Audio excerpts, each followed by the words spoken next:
What do you think of scale armour? Scale armour. What do you think of it? The ones all the keepers wear.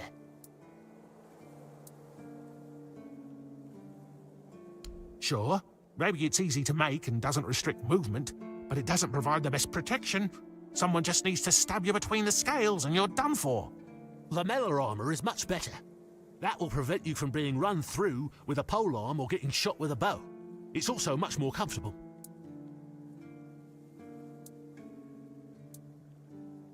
I told them, but they both said I know jack shit. Besides, the keepers rarely go outside the walls nowadays. Then the quartermaster added that if I don't like our equipment, he could send me out scouting in just my underwear. Perhaps you're right. But if somebody ever stabs me under the scales, I'll go straight to the quartermaster and give him an earful. Oh, of course. I mean, I've never made one. I'm not an armourer. But I've read so much about it that I'm sure it won't be a problem. Here's the page from the Armourer's Almanac that explains the process. I read a lot about it. In Volume 4 of the Armourer's Almanac, Arden's Shadowblade describes the differences between various types of armour. For example, chainmail allows for a good range of movement, but it's heavy. It also provides poor protection against blunt weapons, and its production is laborious. Shadowblade is a moniker.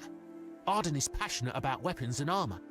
He has great knowledge of materials, techniques, and history. A true expert. Everything he writes is interesting. I would love to meet him one day.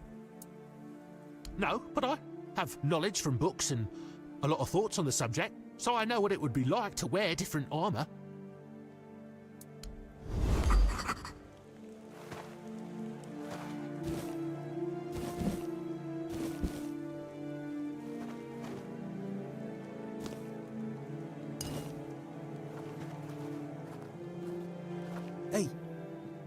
Hey, tell me, can you read? Listen, I'm no good with words. Could you read me a letter from my sister? She's learning how to read and write. Can you believe it? She writes letters to me. I'm so proud of her. Oh, thanks. Here's the letter.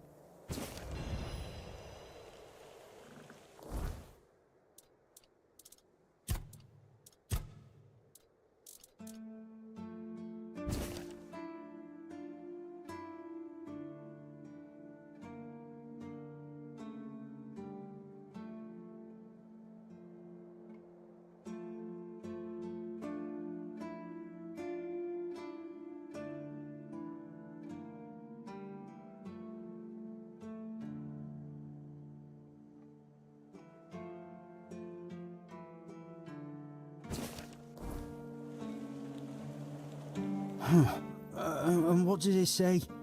Everyone's healthy?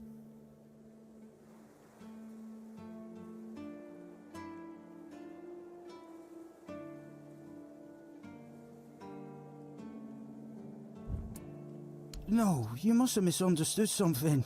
What do I do now? I don't know. I don't know what to do. I should go back to him, right?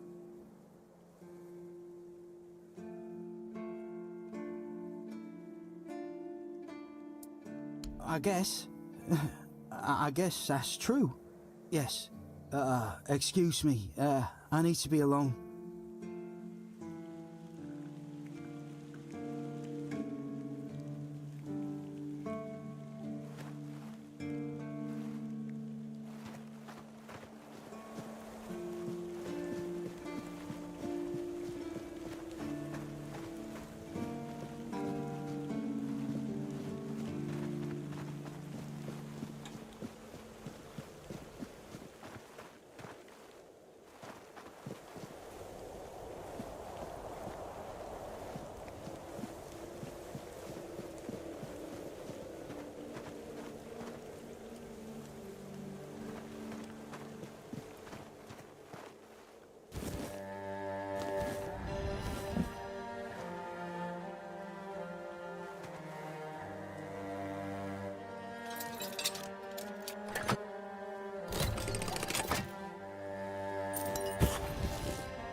Hello.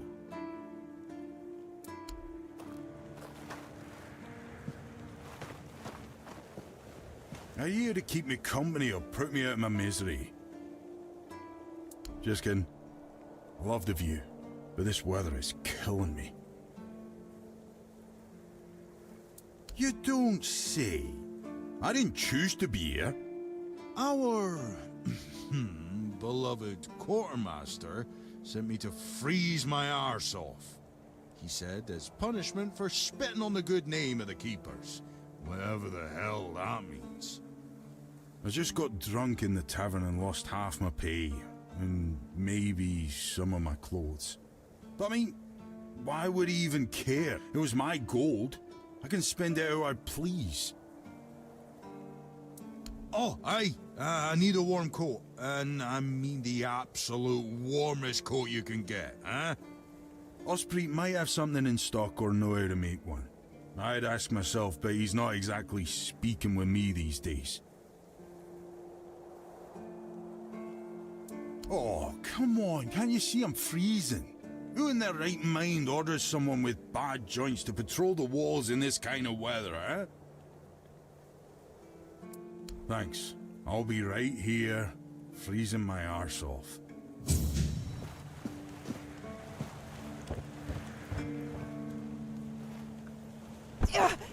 Always good to have a little rest.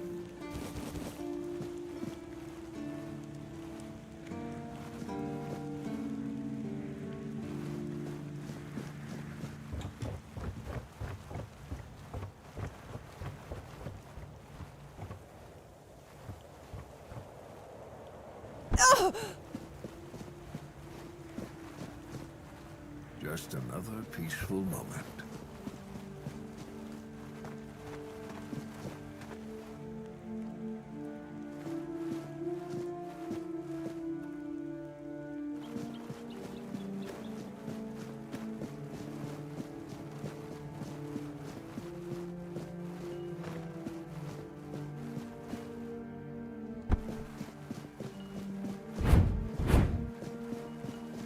It's nice to have a break.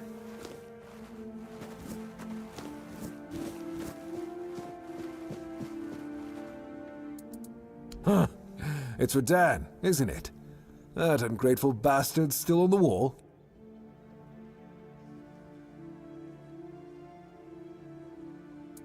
You don't have to do that, kid. I know it's for him. It's fine. And I forgave him a long time ago.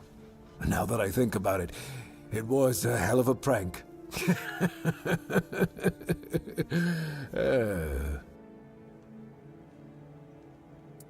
Well, he was right. I am old, but inefficient, stung a little bit. After all, I did my job well, and his sword is as sharp as Excalibur itself. Well, I may not be angry with him anymore, but that doesn't mean I'll work my ass off so that his doesn't freeze. Here's an explanation of how to make it. Feel free to help him out yourself. Not really. Especially since we went into a lockdown a while ago. People used to come and go. Now and then a ship would make a stop at the village below, but nobody's really come around since. Well, since the entire shit show that's going down everywhere. Now that I think of it, you're the first they've let in. What'd you do? Who did you bribe? Oh, so you have friends in Camelot. Good for you. Of course I do. Those pins are peak craftsmanship, and very rare at that. We only gave them out on Camelot's orders. But when I look at you, well, it's pretty obvious you wouldn't be able to beat a knight. And even if you found one already dead, you'd sooner nick his armor than a pin you knew nothing about. Either way, good for you.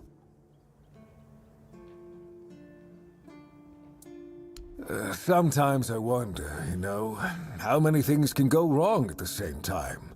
They say that misery loves company, but here, it's like we've done something to anger the gods, and they're taking their sweet revenge. First, we started hearing that the weirdness was spreading near Grubwood. Soon after that, We saw waves of bandits approaching from there. Desperate people. They took a lot of our territory. Then, the Del Rita tribes took over the All-Mother's Temple. And after that, the supply chains from Camelot collapsed for some reason. And so on and so forth. We're in quite a pickle, my friend. We've started betting on what's going to happen next. Sea monsters? Who knows?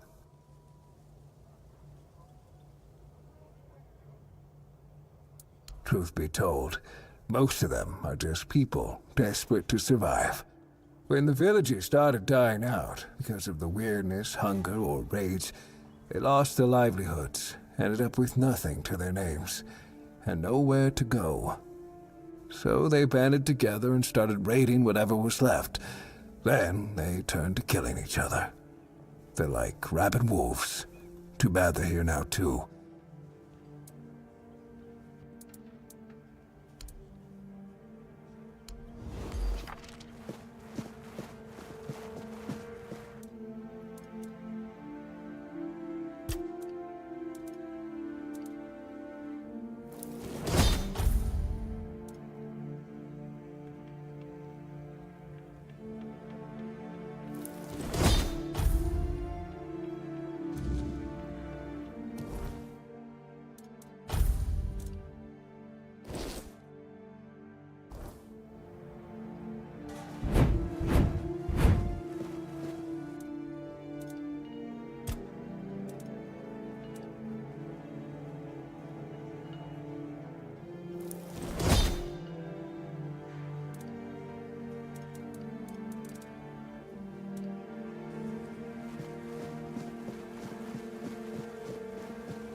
Sometimes it's nice to just sit and think.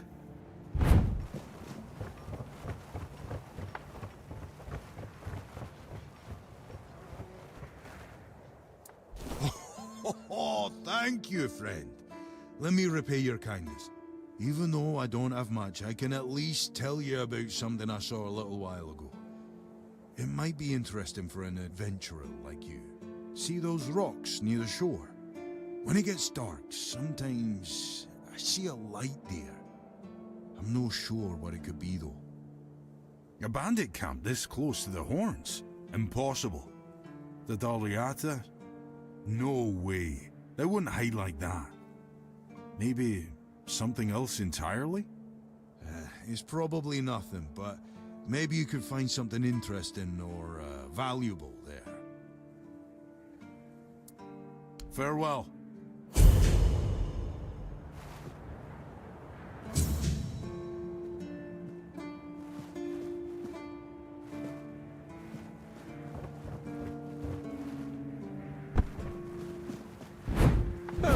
What a nice day.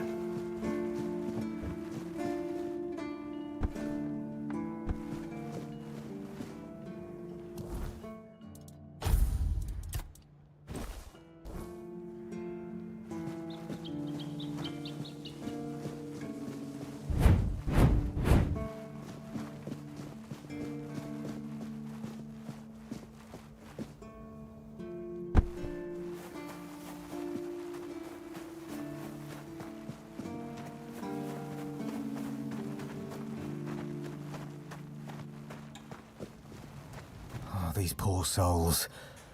Someone's got to look out for them. Hey, what a mess.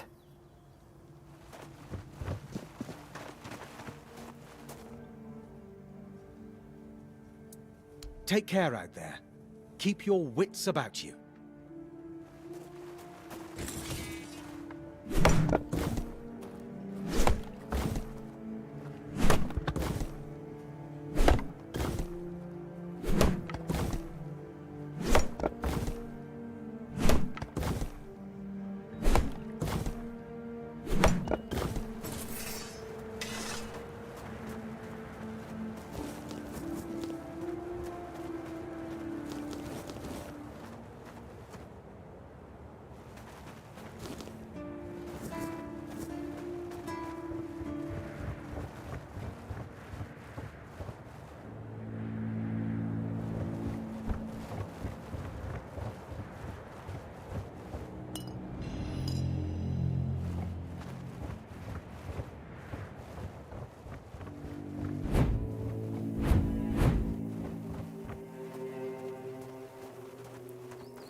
You're heading to the village, right?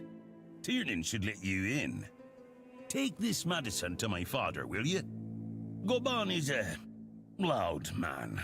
You shouldn't have trouble finding him. I can't promise that talking to him will be any fun. Come to me afterwards.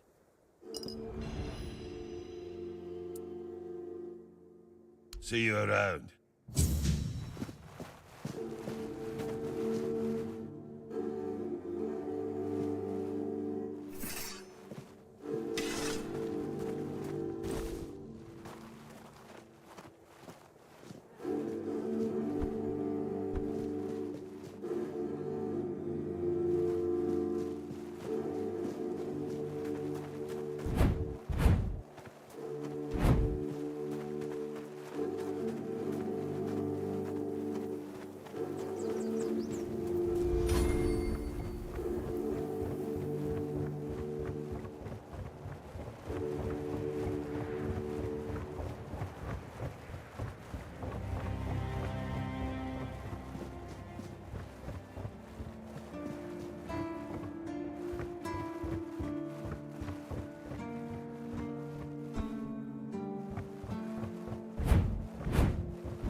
If I just stay put, everything will be just fine.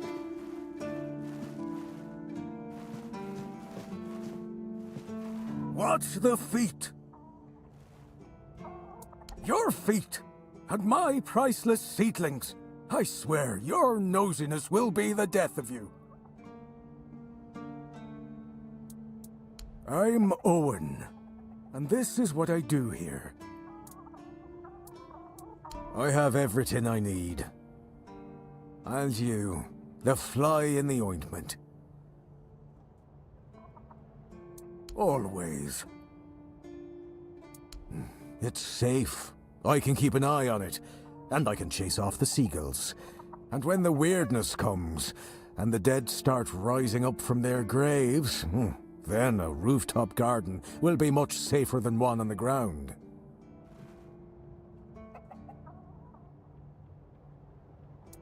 No, I can handle a few seagulls. I'm not like that idiot Gwilyn. I let Rark in. He doesn't talk so much. He's my best friend. My hoe in your skull would be worth 1,000 words. You need to talk to plants to help them grow. I'm not going to waste my breath on people.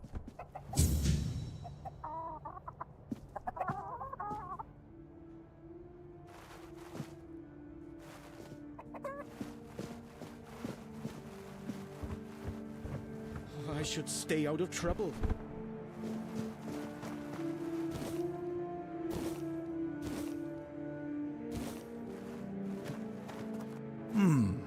Were you at the pledge? I didn't see you. Yeah. Victory over health. Honor over life. Yeah. Bandits, tribes, Sodom all. Sleep, damn it, is the worst son of a bitch I ever fought. No sleeping, no. The service is eternal. Where would we be if Seawall took naps all the time? You need to serve, not...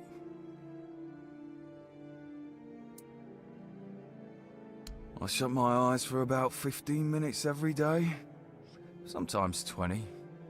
Besides, a true keeper doesn't sleep, he keeps watch. The Old Mother will reward me after I'm dead. But I'm not gonna lie, that potion from Eber, our physician, works miracles.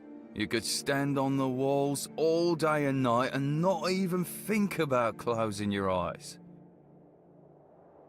What? Listen, pal, I never asked. I just came in the evenings when I was getting sleepy and took it. And then Yan put it somewhere else. Keeper's vigor. Good stuff. Excuse me? Those were local supplies for every keeper. Shit. Maybe I was stealing. Oh, I never thought about it like that. If I just stay put, everything will be just fine. Bloody seagulls! Can you hear me, you flying vermin?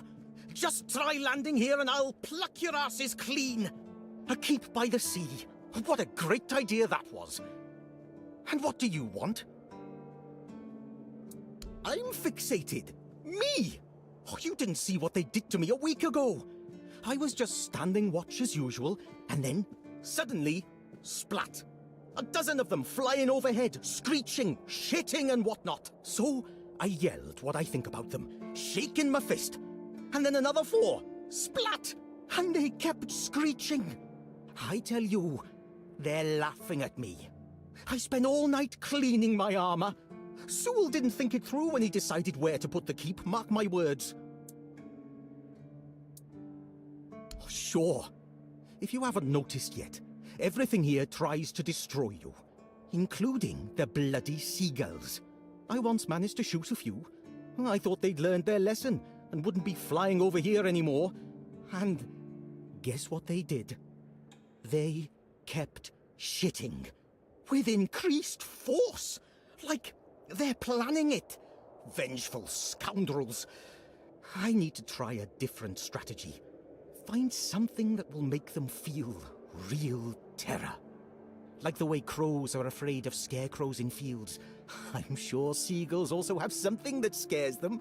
We just need to find out what it is. Oh, thank you. I just need you to bring me some kind of a bird scarer. They'll learn their lesson and keep away from me. I don't know. I'm not sure if there's anyone crazy enough to take up something like this. But there is one guy in the museum, Riderick. He's supposed to know everything.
The better.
nothing bad happens today.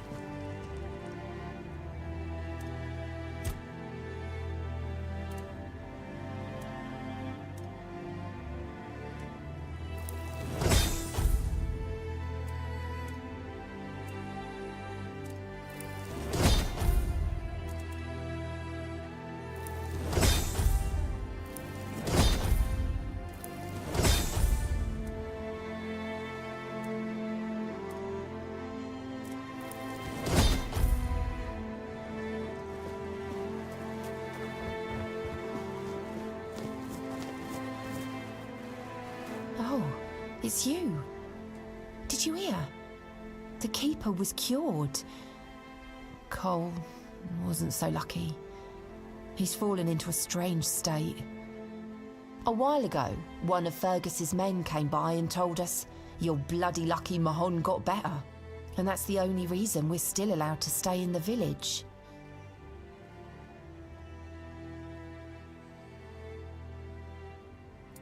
He just sits there, staring. He doesn't notice anyone. It's almost as if all the life inside him is frozen. Even the part of him that was full of aggression. I had a feeling something might change with your involvement. I knew you'd find something. I wish I could tell you more. I wish I could thank you. But right now, I just don't have the strength. You tried, and that means a lot. But it's hard, and I don't think I can properly show my gratitude. I'm sorry. I've been wondering why I should stay, but then I realised that Cole is still here. He's not himself, but his body is still here. His face. I can't leave him alone. Most of them wanted Cole dead, but Fergus forbade anyone from interfering. Since Mahon is getting better, he decided that Cole's fate is in our hands. But if anyone else raises a hand against him, they'd be sentenced, as if for murder. That cooled the tempers of the keepers and lessened the open hostility from the villagers. Besides, you've seen him. He hasn't moved much in the past few hours. I can't abandon him. Even if he's not exactly the Cole I knew, he still looks like him. I won't ask you to end his agony. How could I? I'll take care of him for as long as he lives. And then, I don't know. I'll probably leave this godforsaken place.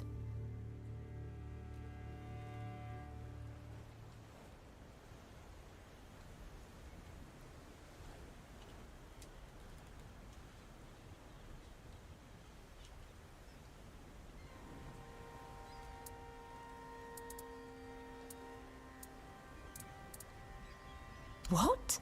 No! Cole is my responsibility. He will live as long as he's meant to. I know you probably had good intentions, but let me take care of Cole's life on my own.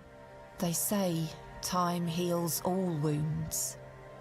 But this one feels like a wound that will always fester. One I can never forget.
Nothing changes.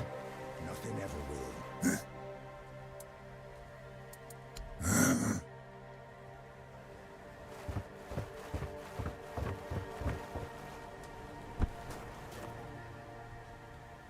Cole. I need to take care of Cole. What? What? How dare you? Do you know the meaning of those flowers in that configuration? Revenge. Revenge, deception, and death. There's nothing nice about it, and I don't know if he did it on purpose or if he's just an idiot. But trust me, it's not a nice gesture.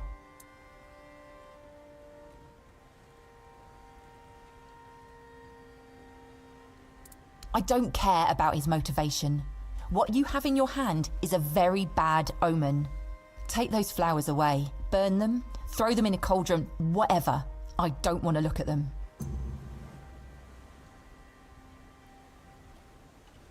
Be careful out there. Wish I'd stayed asleep.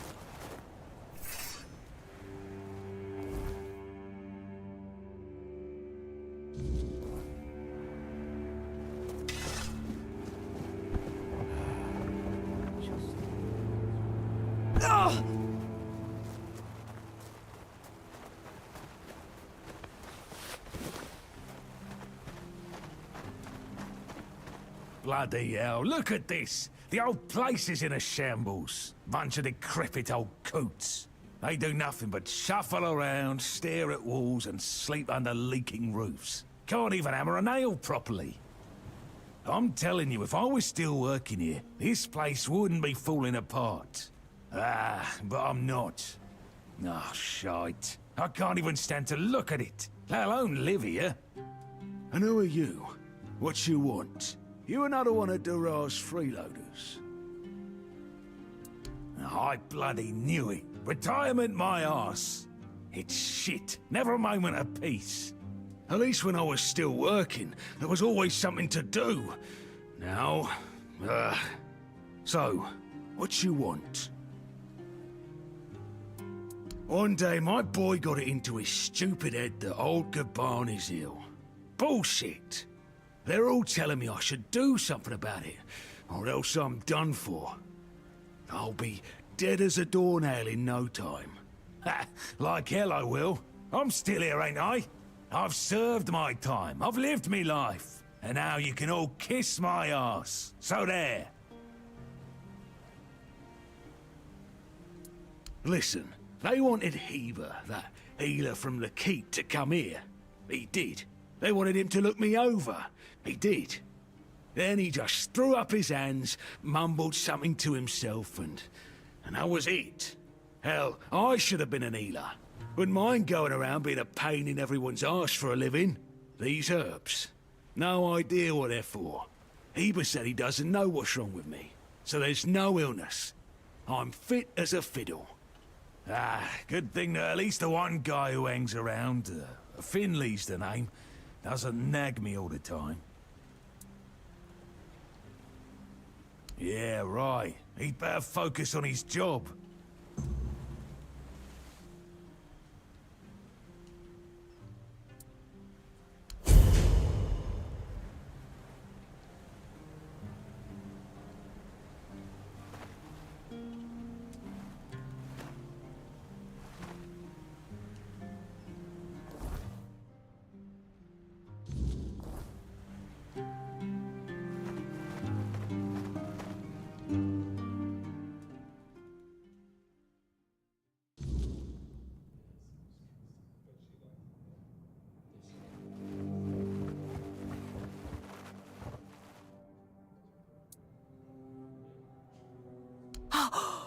Unbelievable. The book clearly described a figure like a menhir. Oh, no. I never thought it could be actual Fordweller. Probably one of the lost. Elvis never described him as a living, intelligent creature. More like a piece of furniture. So many years after the war, and the keepers treated him so callously. And there was so much we could have learned from him. Well, that doesn't change the fact that I was terribly wrong. I'd convinced myself that I would find what I was looking for on the Andraste. Oh, what a silly old goose I've turned out to be. Here, take these coins as a token of my gratitude. Although the knowledge you found is invaluable, you are a bright child. Who knows? Maybe you'll find a way to beat the weirdness.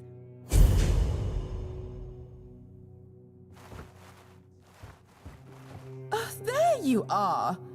Look, darling, it's the lovely mercenary I hired to clear out that seaside estate I told you about.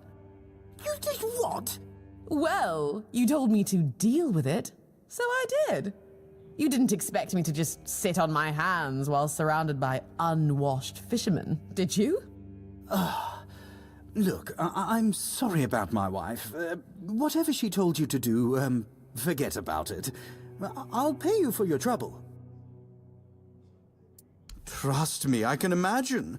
Unfortunately, she often gets lost in her enthusiasm. We weren't, at least I wasn't planning on staying here any longer than necessary.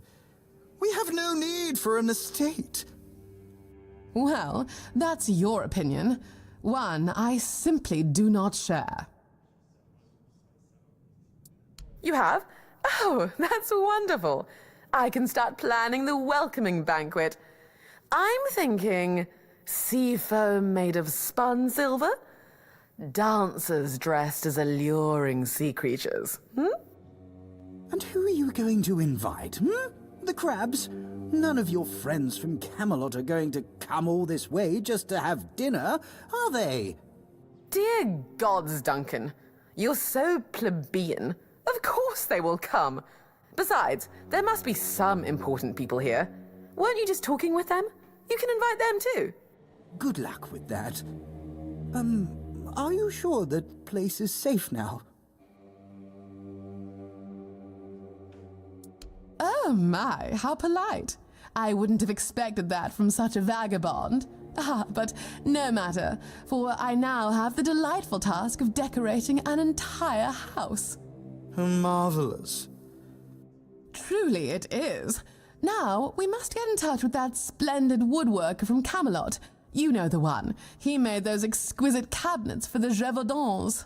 Oh, and don't forget to pay the nice mercenary. At least someone in this godforsaken place turned out to be useful. Yes, dear. Why don't you come visit us once we're all settled, And don't fret. There's no need to make yourself too presentable. I highly doubt we'll be entertaining any important guests just yet.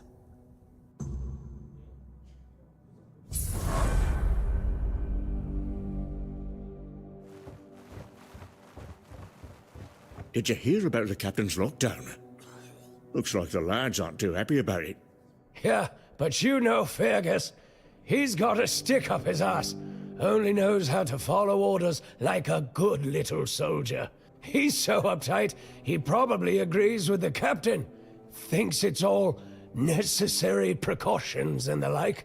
Now, speaking of precautions, what's all this talk I'm hearing about the weirdness creeping in? People are getting jumpy. Ah, the weirdness. Got folks scared, all right. Used to be old stories to spook the young ones. But now, even the tougher lads are starting to believe there's more to it. If the weirdness thing's real, we've got bigger problems than a lockdown. Aye, and Fergus better pull that stick out of his ass and start focusing on the real threats, or we're all done for.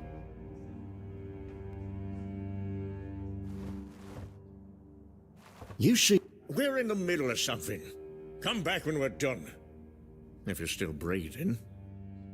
Did you hear about the captain's lockdown? We're in the middle of a real conversation. You remember Sewell Firstfoot's tomb?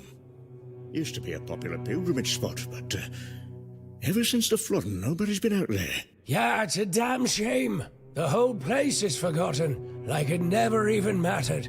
Pilgrims stopped coming after the water rose. You've heard the rumors, right? Some say the druids caused the flooding. Now, honestly, I wouldn't put it past them. I don't know. Druids? Why'd they bother flooding a whole village? What's in it for them? Maybe they wanted to keep folks away from something. Or they weren't too fond of Sewell getting all that attention. Druids are a strange lot. Strange, sure, but flooding a village to stop pilgrims sounds a bit far-fetched to me. Could have been something else entirely. Doesn't matter much now. The tomb, the village, it's all gone. Nothing but water and memories left. Aye, a place lost to the depths, and with it, a piece of our history.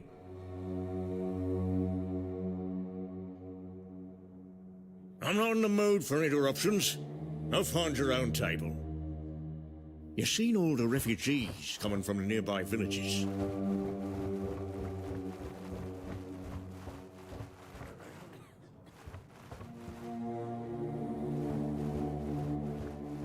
Who are you? Another refugee? This place is already crawling with your lot. It's like a Camelosian privy after a feast. In my day, you only saw old, familiar faces round here. And maybe we didn't all love each other, but a local is a local. It was easier to share with others, even when you didn't have much. That's so. Fine. Whatever you say. But yeah, I could see that you don't really look like one of them. Just pass them through then. Shame it had to be now. Not so long ago, we'd have sat down and had a drink with the rest of the lads. Now I come here alone. I don't know. But you could put something on the table, and then maybe we can talk.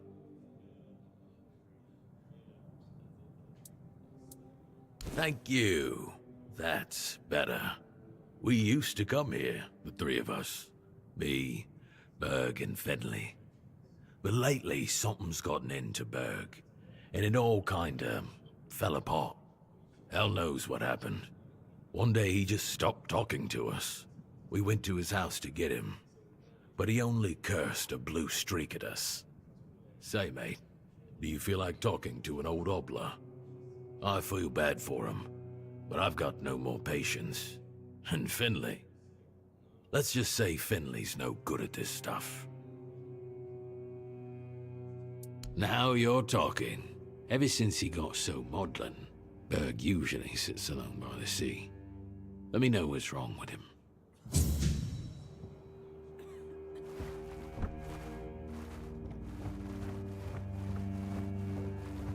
Oi, Noel!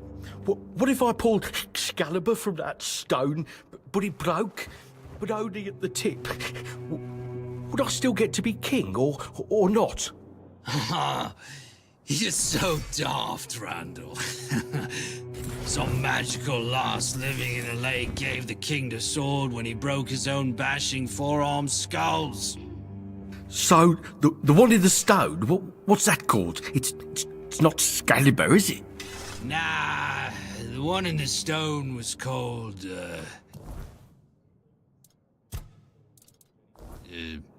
don't know. Sword in the stone, I guess. Sod it, whatever. So, if I pulled the sword in the stone from the, stone, and it broke, but only a little, would I still get to be king? What? No. You'd have to pull out all of it. Only the one who pulls out the sword gets to be king, yeah? Not the one who pulls out a bit of the sword. Wait, but if you have a sword and it breaks, do you tell everyone that you have a sword or that you have a piece of the sword? Besides, you can always take it to the smith and he can fix a new tip. But if he fixes a new tip, it won't be the same sword. Are you off your knocker? How's it not the same sword? So, what is it now? A ploughshare? A shit share. Listen, just listen to me. You've got it all wrong. You've got a sword, right? And then the tip breaks off, so you attach a new one, right? But then, let's just say it breaks again. That's one shitty sword you have there. Now, listen to me. Now, damn it. It breaks off. So, you fix it with a new piece again. And then it happens again. And again. And again. Until you finally get yourself a whole new blade from the smith. So get this. If the whole blade was replaced, is it still the same sword? Well, no, it isn't. There you have it. You just need to be, what's the word? Rational. Fine, fine. Now let's have a drink. My throat's drier than a priestess' purse. See, now you sound rational.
Off the leash, are we? They must have had their fun with you. Who had you as their plaything? The church? The druids? Some band of cutthroats? But it doesn't matter now, that you're free. I'm Abigail, a knight. I swore my sword to my lady's will, and she kept me close, until she had no more use for me. Now, I walk alone, but a shadow never strays too far. You look wretched, and you smell like death. I've seen people like you before. Broken, worn down, dragged through the mud. If you've had enough of it all, I could grant you an honorable death. In a proper duel, you lived like a cur, but you could die like a knight. Wouldn't that be just splendid? Just say the word. I'm more than happy to oblige.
If you just say, I'm more than happy to oblige.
So much for a secluded cave keeping visitors away. Seems like there's no one on this island. Oh well, since you're here, I have an important question. Do you have any food? I promise to answer all of your questions, no matter how annoying or asinine they might be. But first, do you have any food? Oh dear. Yes, food. That stuff you put in your mouth to make sure your body doesn't wither and die, you know? Fish, meat, vegetables, bread. Oh, some bread would be especially nice. But I'll take anything, really.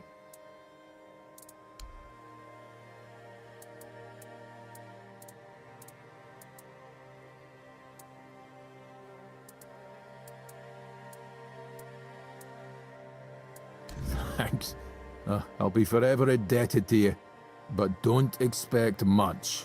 The only payment I can offer you is seashells, or, you know, access to an infinite well of ancient druidic wisdom. I'd rather you choose wisdom. I threw out my collection of seashells a few days ago after I stepped on them with my bare feet. Much better. A time for a nap. Oh, except you're still here. Oh no, don't tell me you still have questions. Oh, how terrible. And he's stuck somewhere, afraid to leave his safe spot, I presume? Poor soul. As far as abysmal living conditions go, I'm starting to think my cave might not be so bad. At least I can leave whenever I please. Not that I would ever want to.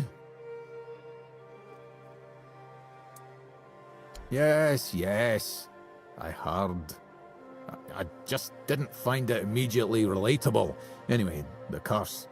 And how does it manifest? Well, if it hasn't succeeded yet, it's either a lousy curse or Tell me, how does he act? Does he seem incapable of focusing, prone to outbursts, muttering to himself, stubborn as a mule? Well, it isn't a curse at all. It's an ailment of the mind that forces the afflicted to seek meaning where there is none, and then base their life decisions on what they find. In extreme cases, such a person can, for example, starve themselves to death, or kill anyone who looks at them the wrong way. It's not a pleasant condition, but it's treatable. You need to take a Grindelows tooth, powder it, mix it with sage, and pour the disgusting result into some alcohol. Give it to him and say, I don't know, something along the lines of, with the power of nature, I've released you from the power of the evil eye. Nature closes the eyelid of the eye to reverse the flow of negative energy from...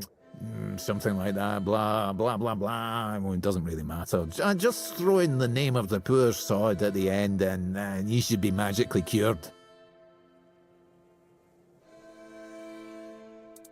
Maybe it will, maybe it won't. Since the curse isn't real, the ritual to break it also isn't real. It's all purely symbolic.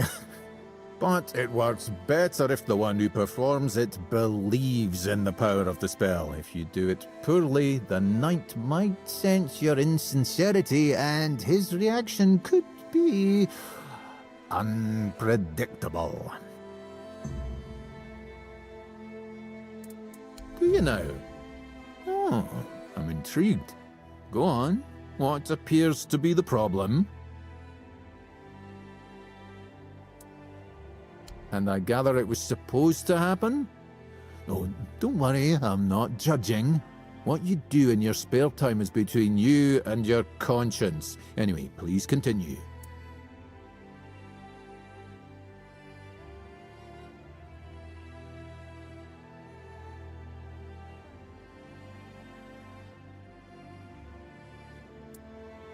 God's damned southern druids. I dread to think what they were doing in that place. Don't worry, it's probably nothing a good cleansing can't fix. That seems like your problem. If I help you, what's in it for me? I guess I could, but what's in it for me?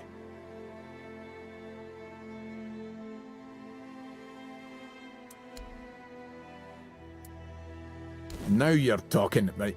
If you don't mind, I'll take my payment up front. Splendid. Meet me at the Cromlech. I will need your assistance with the ritual.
What do you want? Who are you? Huh. Guess he's got nobody else to get pissed with. Finley never liked drinking alone with him. Tagden tends to get into one of his moods. And? What? That's all? You're bothering me just because that old rascal is sitting alone in the inn with nobody to natter to. You people, bugger off.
I have to admit that local fauna is not one of my main areas of interest, but I do know the answer to this question, as it is rooted in the history of the Horns of the South. It used to be the case that a significant part of the daily catch was gobbled up by our troublesome coastal neighbors. So the keepers of that time found a very peculiar way to deal with the problem.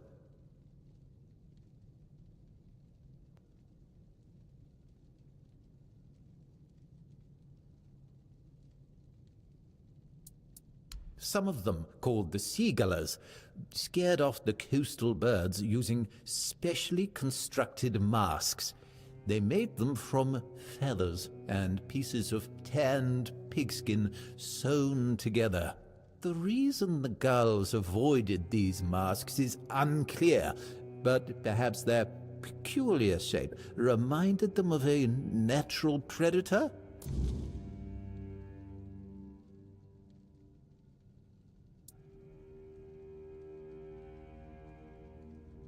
Oh, truly? I never expected to hear such a naive question. What do they teach you in those rural schools? Likely nothing, which would explain why Avalon is in such a deplorable state. But you are fortunate, for I never refuse access to knowledge to those who wish to expand it. Saras, the flagship of King Arthur's fleet, was an exceptionally impressive construction of oak and ash wood. Unfortunately, it fell victim to rebels.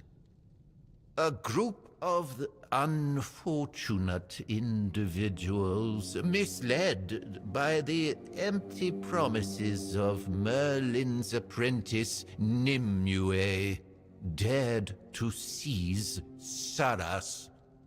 And all of this in the midst of wartime turmoil. Naturally, such treason could... King Arthur ordered Merlin to summon a terrible storm. He did so to prevent anyone else from he wisely believed that returning to their home, honor and glory. Had more people followed the rebels' example,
Owen? Yes, he's my best friend. We don't even need words. Heck no! You should have seen Owen 20 years ago. He was sharp as a pin and could get anything done. If you wanted something, you went to Owen, and he always found a way to help you. Politics. What else?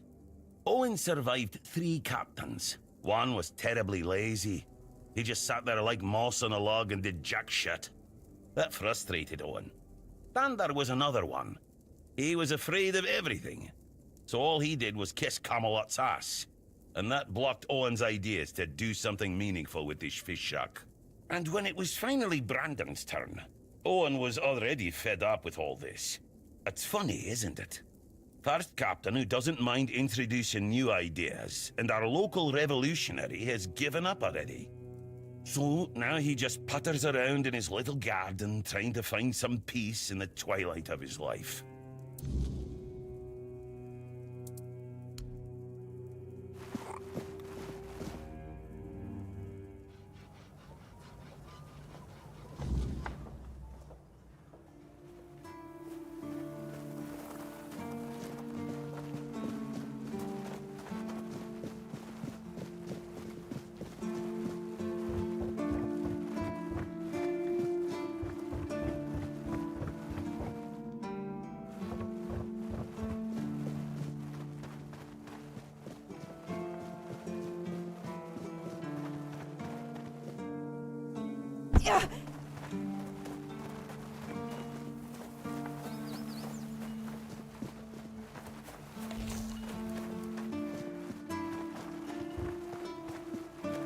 Stay out of my way.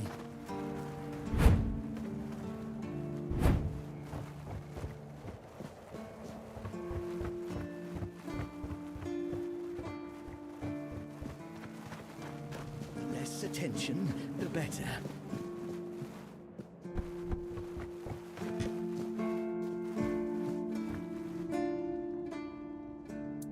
And? No, he doesn't. He knows better than that. Ah, look. If I give you something to do, will you stop talking? Here, take some seeds. Find a free plot and grow whatever you want. That'll teach you to appreciate some peace and quiet. Besides, I'm a bit curious to see what will come of it. If I just stay put, everything will be just fine.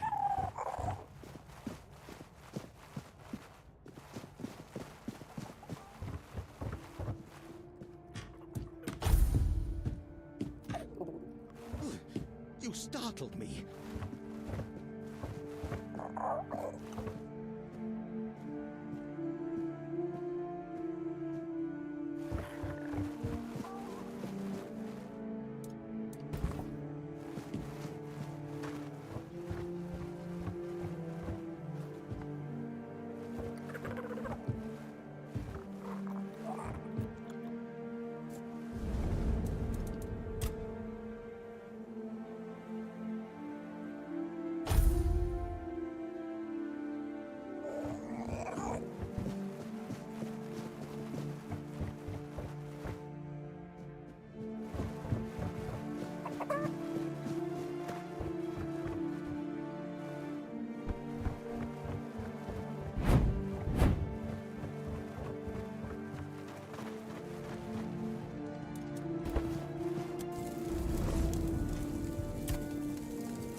Not bad. Listen, how about we grow something bigger? Size-wise, how else? Good. Now pay attention, because I won't say this twice. You're going to get us some pumpkin seeds. I don't know. Find a farm. Ask some farmers. Do you need everything spelled out for you?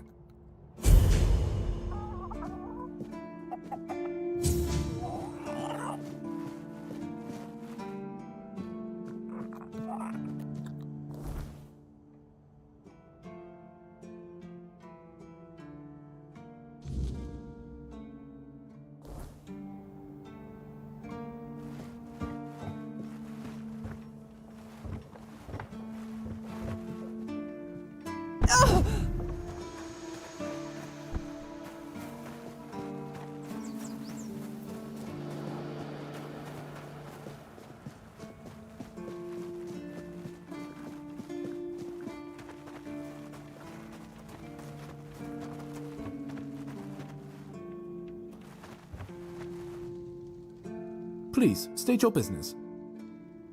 Go chop off some heads.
Not right.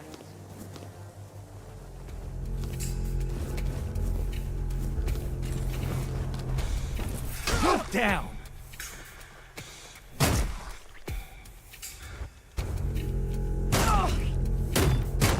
Say your prayers.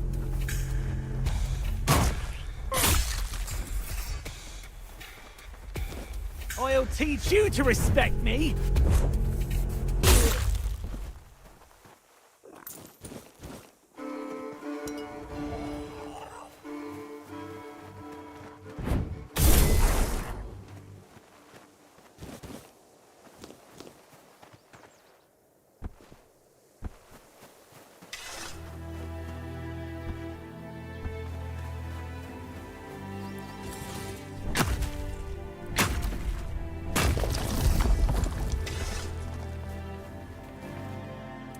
Oh, please. Tell me quickly. I can already feel myself getting weaker. I don't have much life left in me. Thank you. I knew I could count on you.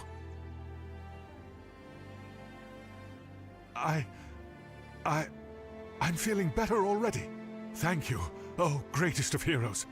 Please, accept this as a token of my eternal gratitude. I don't know. Isn't it wonderful? I'm not afraid of anything anymore. The curse is gone, and there's a whole wide world out there. Maybe I'll go to Timberwall and become a mercenary. Or Farshire to serve the beautiful Queen Kincaid. Or, I know, I'll go back to Camelot and kill that Scarlet son of a bitch. Wish me luck, my friend. With your blessing, I'll take revenge on my foe. Oh, and I won't be needing this anymore. Take it, friend, and good luck for your journey.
Who's there? The living don't come around here without a good reason. What do you want? To bring me peace? The quiet I so long for? Ask for a blessing from the shrine? You don't want to do that. It never ends well. I'm haunting the shrine, against my will. Wait. I can see you've met Berg. I can see the threads that connect you. Threads. They stick to people. Bind one living being to another. That's all I understand about it. Maybe I've not been on this side long enough. Or maybe I'm just too stupid, even for being dead. I remember him.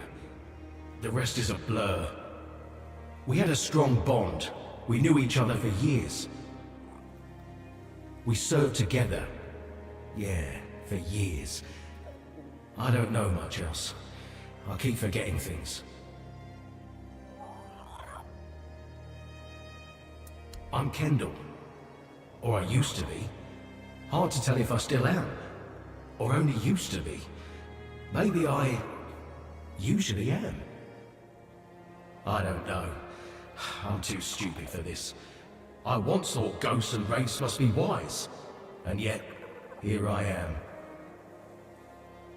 But that wasn't what you asked me. I don't remember much. I was a keeper, a lance corporal. There was an ambush, bandits. They killed me on the spot. It was right here, exactly in this spot. And from that very moment, I've been bound to this shrine. But I don't want to be. My place is there, in the haunts of the south. I need to finish my service. I need to rest somewhere more appropriate. Take my remains. Find Berg. He'll know what to do. That's all.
Seawall. He was the first to set foot on Avalon, not me. He decided that if anything were to attack us in this strange land, he would shield me and take the first blow himself.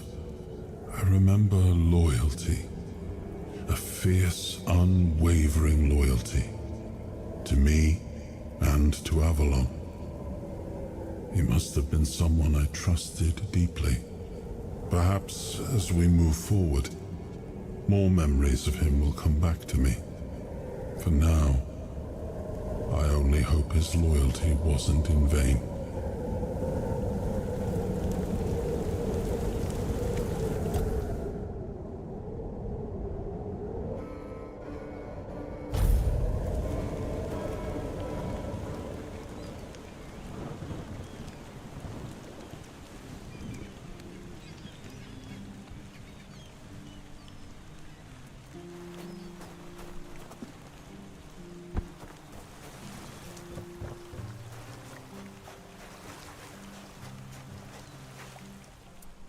Bloody hell. Not another ghost. Leave me alone. I swear if you don't leave me alone, I'll kill you.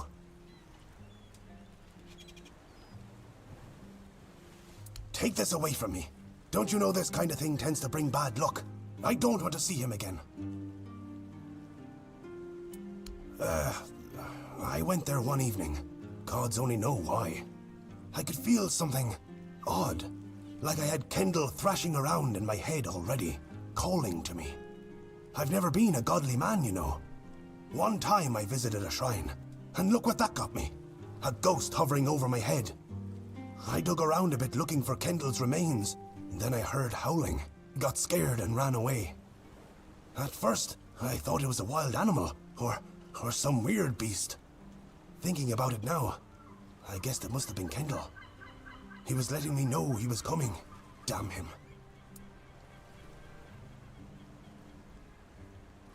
All right, I went there, and Kendall didn't say a thing about a burial at sea. All he said was that he won't know peace until he takes me with him to the underworld. I may be old, but I don't want to go there yet. The idea terrifies me. Now I see what he's up to. He's using you to remind me of his threat. God damn it! We set our friend up. Don't you understand? We traded his life for ours. Tagden told the bandits to take Kendall because he was the commander. Told them he would be a good hostage. And if they let us go, he would tell the captain what had happened. And they just laughed, but I was still hoping they'd listen to Tagden.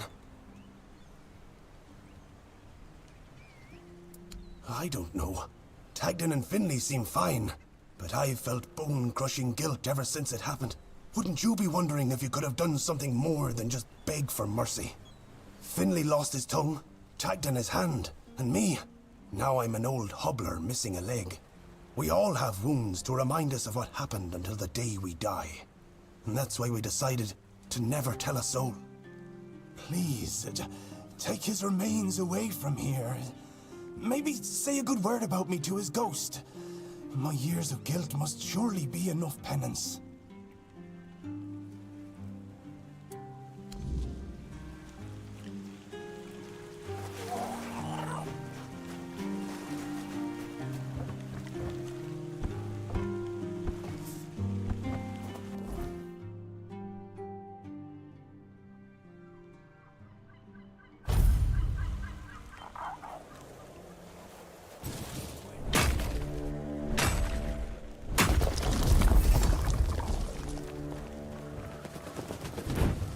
We have company.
Oh, I didn't know how else to find him.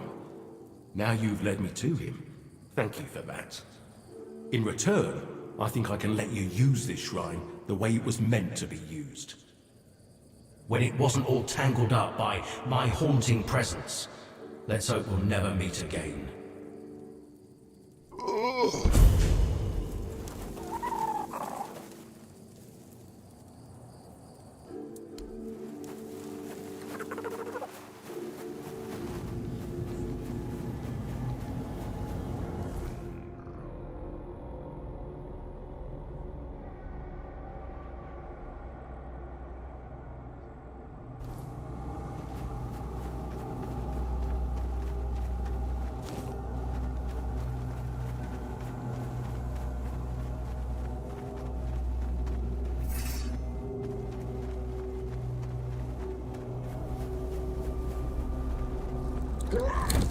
Ah, that's all you've got.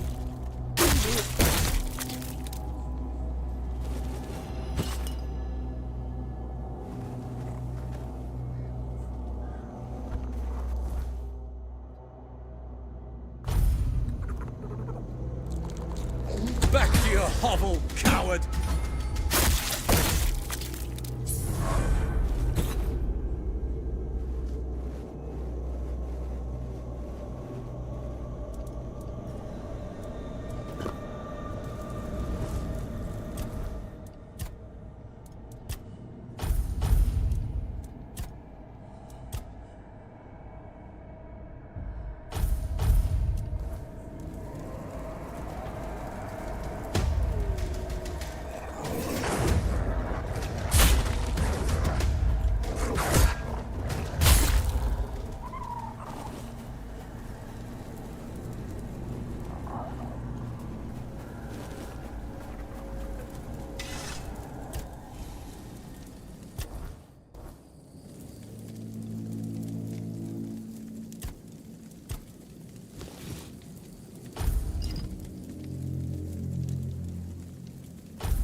I'll fight till I die!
You shouldn't be here. This is no place for the living. Poor sod. I pity you. I think my name was Mallory. I wandered in search of meaning, until one night, a very special dream came to me. In that dream, a beautiful, towering flower whispered to me, "You will find me, if you want me, in the garden." And so, I resolved to seek that place. This is what I found, from the rain to the gutter. I suppose it's what lies beyond those ever-watching, ever-listening doors. They wait for our next move. Soon, it will all be decided. When we finish our little conversation, all will be set in motion.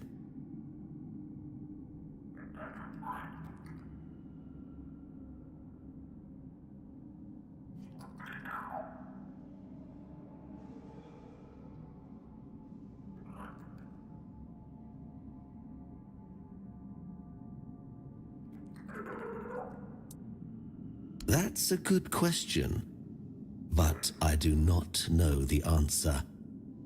I've grown weary of seeking it. Too much time spent in a loop of nasty thoughts.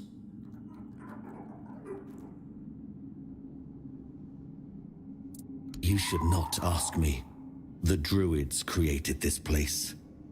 They called it the Hall of Trials, as they sought to find a worthy pet for themselves.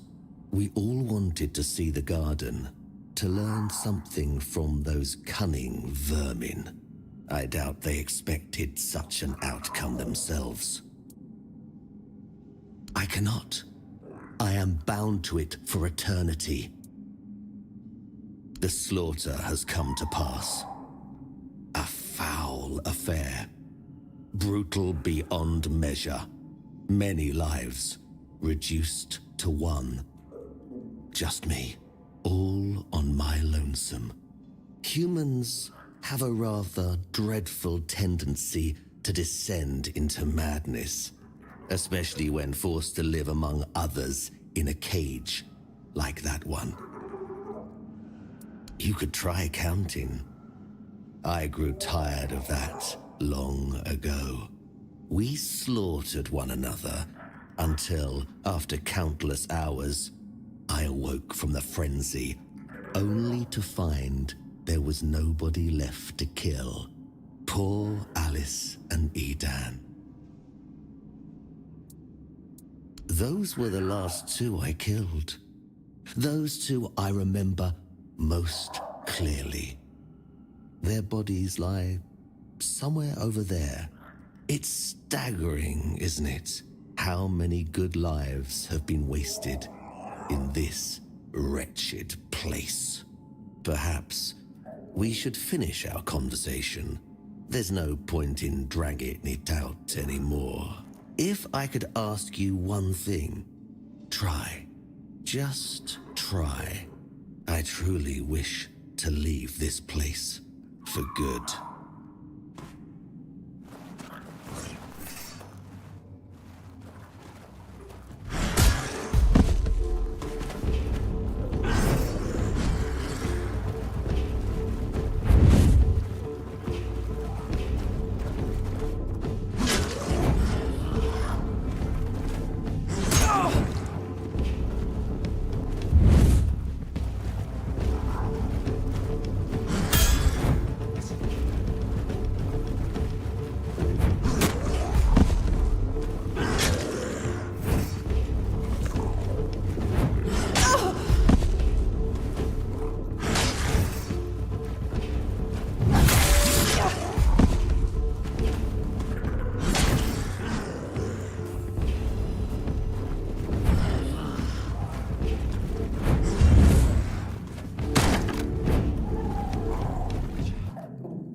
pattern suffers. No point in pursuing further.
Brightwen be?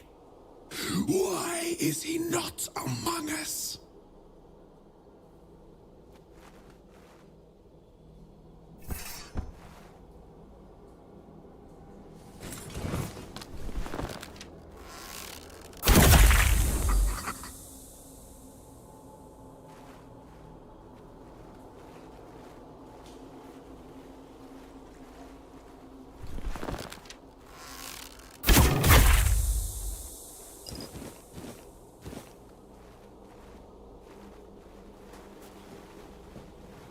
Have you seen the flower? It's beautiful.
Behold, the garden suffers. No point in pursuing further.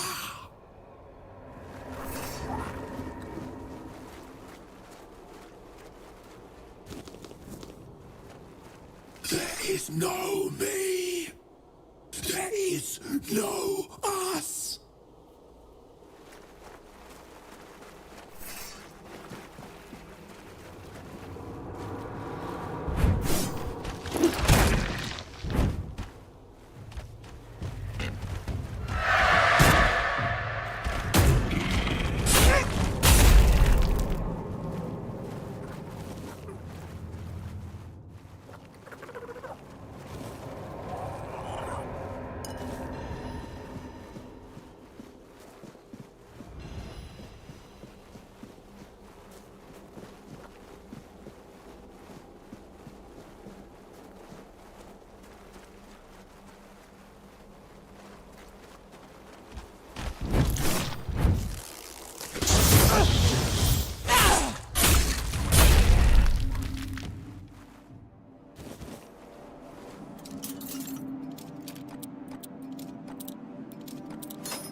What a grim moment this is. I had hoped that poor wretch, Mallory, would be the last unfortunate trapped by the farce we created.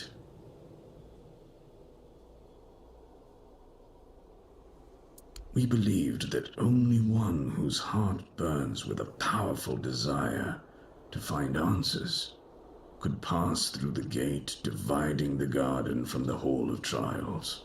The gate never opened for anyone before. After the battles in the hall, Mallory believed it would yield to him, but it did not. So he waited, trying to understand. As you can see, he eventually gave up.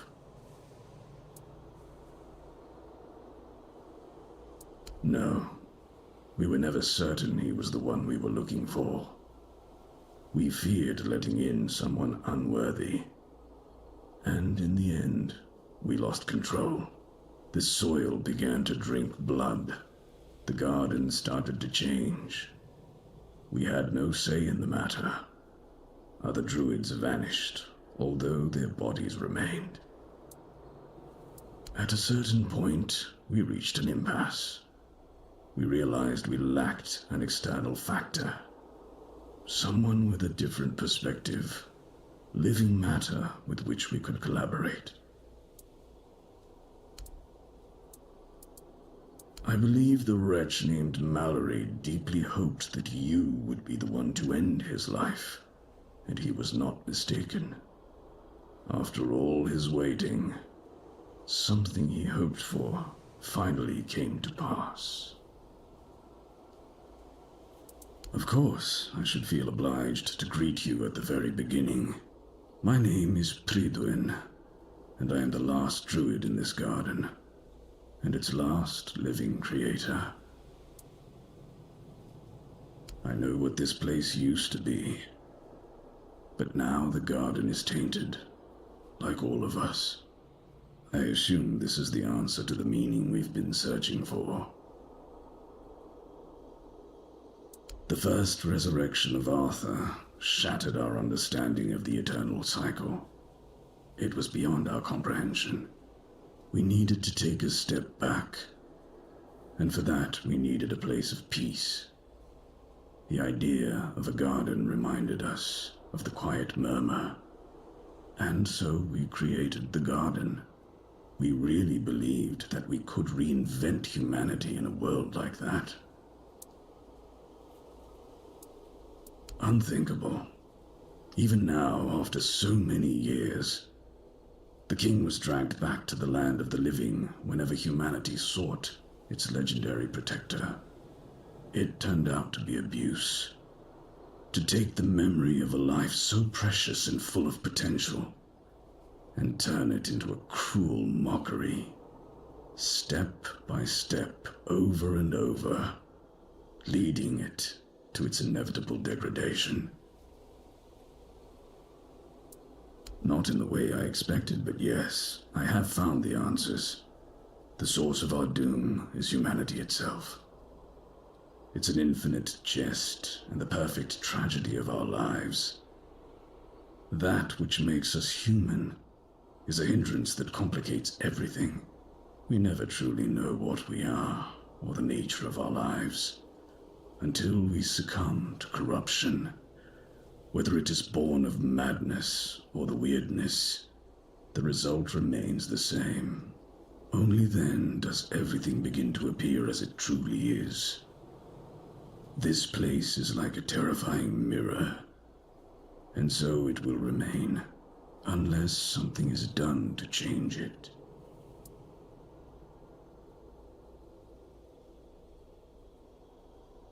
What has already happened cannot be undone. There is only one thing left to do, to bring it to an end.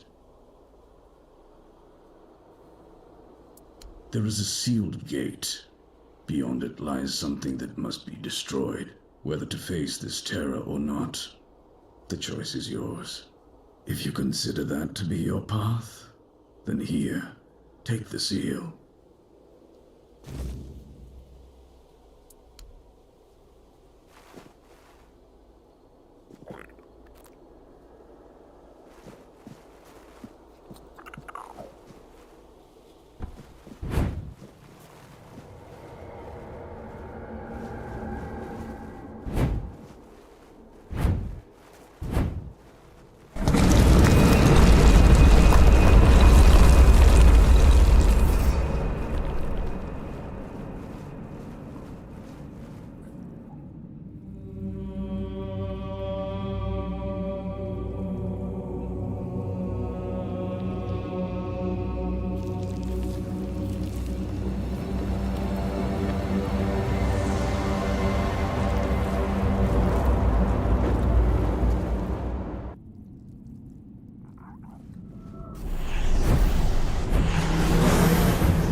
You have returned. You reek of blood. You reek of purification. You've killed our child and set the fate of the garden on a new path. So, peace will come sooner than I expected. Now, at last, I shall have quiet and slumber. Let the flower bloom in all its beauty and die as it was always meant to. Thank you, Seeker.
It's nice to have a break.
You lost, or what?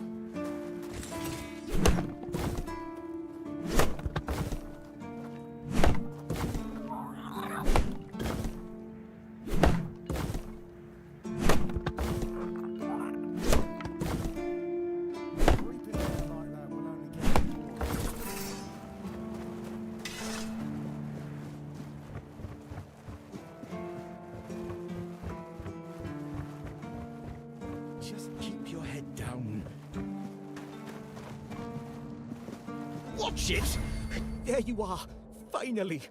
Do you have what I need? A mask? Eh?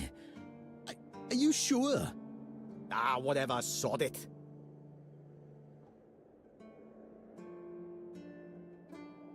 Now they'll get what's coming to them, damn rascals. You can go now. You're right! Here, take this. But don't think, even for a moment, that the struggle is over. We need more, much more, to finally rid ourselves of those blasted birds once and for all. Are you ready for the next step in our fight against the flying, shitting enemy? That's the spirit! In a war like this, every ally counts. Look, I've got the perfect seagull trap design right here. You just need to make a few and set them up in some strategic spots, like this one. And those flying pests will surely get caught. We need to work smart. Go on then, and fight against the flying vermin.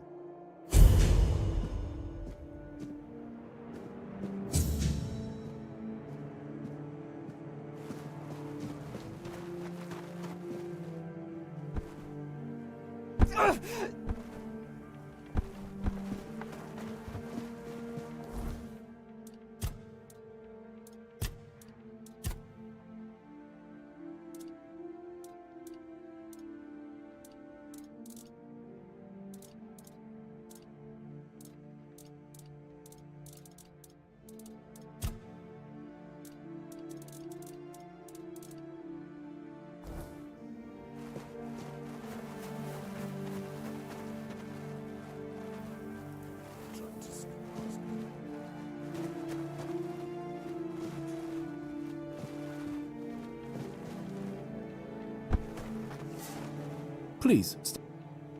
Oh, I see you still have blood on your hands. Excellent. Go, the hunter waits.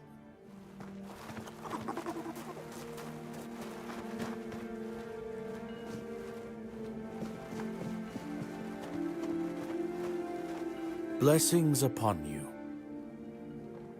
Certainly.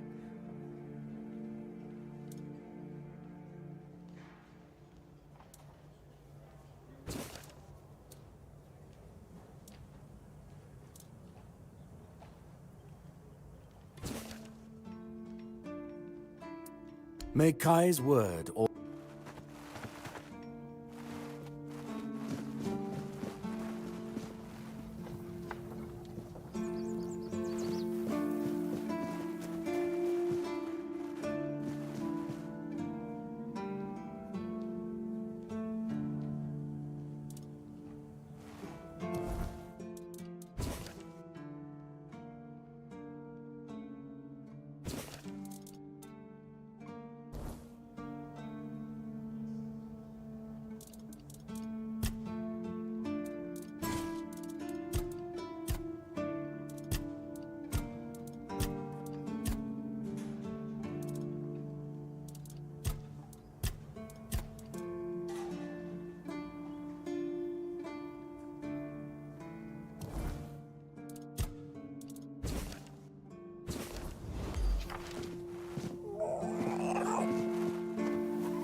What a nice day.